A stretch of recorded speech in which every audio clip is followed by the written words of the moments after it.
The first region I will take you to is Veneto. In these tough and depressing pandemic times, when we are only allowed to leave our houses if we are out of toilet paper, the best alternative to travel without abandoning your fortress is wine. So sit back, relax, and join me on 20 Italian wine regions with Corkbreaker. Let's go! I will elaborate slightly about this project. People usually travel because they want to see some historical sites, architecture, art, or just to relax.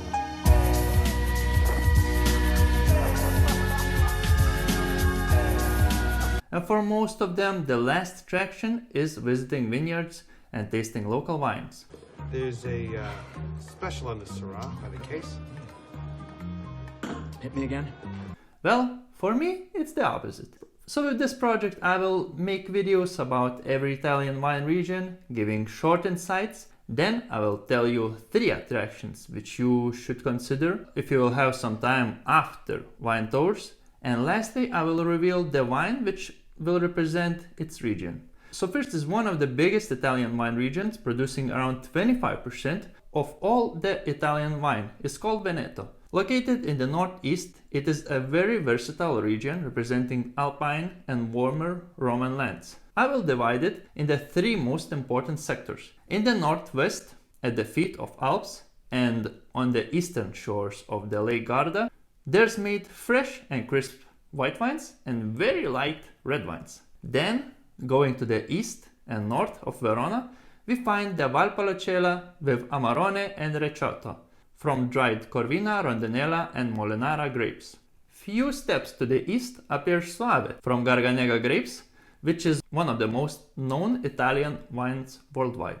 And finally, in the northeast, we find the Glera fountain of Frizzante and Spumante, which is called Prosecco. After this ride, let's see what else it has to offer, if you still have time and energy. First of all, I have to say that I never been in that corner of Italy, so it was very easy for me to choose 3 destinations. So the first one is Venice.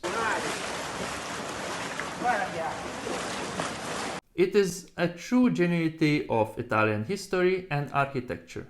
And I love to wander through historical towns, and I really don't mind those crowds of tourists. I am not the biggest fan of cheesy things, but I think I would even take a ride with gondola.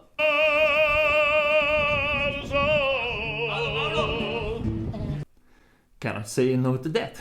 Second, which I already mentioned, is Lake Garda. In my country we have quite many lakes, but after seeing photos and videos from this place, I would like to find at least one day stopping and appreciating the beauty of one of the biggest lakes in Europe. And lastly is Dolomites. What can I say? I love mountains. Those aren't mountains. Driving with a car through those narrow roads and canyons looks fascinating. At least it looked fascinating on Top Gear 13 years ago. The Stelvio Pass. 15 miles of asphalt spaghetti draped on an Alp. So the wine which will represent the region, drumroll please, is Vescevite Valdobbiadene Prosecco Superiore 2019 by Ruggeri Winery. It all started in the 1950s when Giustino Bisol founded the winery, and together Ruggeri Winery was one of the founding producers of Prosecco as a region.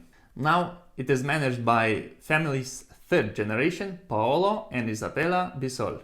The winery believes that Prosecco is not just a sparkling which you should consume as soon as it's bottled, and they are one of the few wineries who can offer vertical tastings of their finest wines.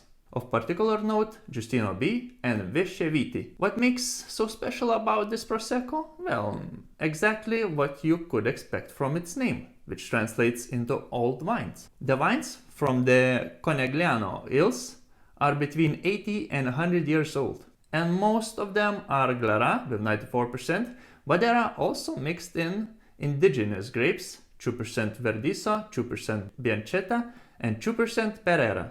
Let's taste it. It has medium minus hay color on the nose, aromas of ripe peach, lemon, lees, cream, butter, and white flowers. Mouth has medium plus acidity, medium alcohol, and bone dry.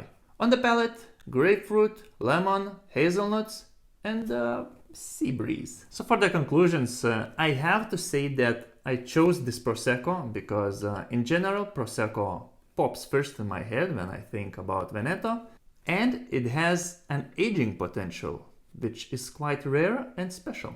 Let me know in the comments which wine represents Veneto for you, like, and don't forget to subscribe.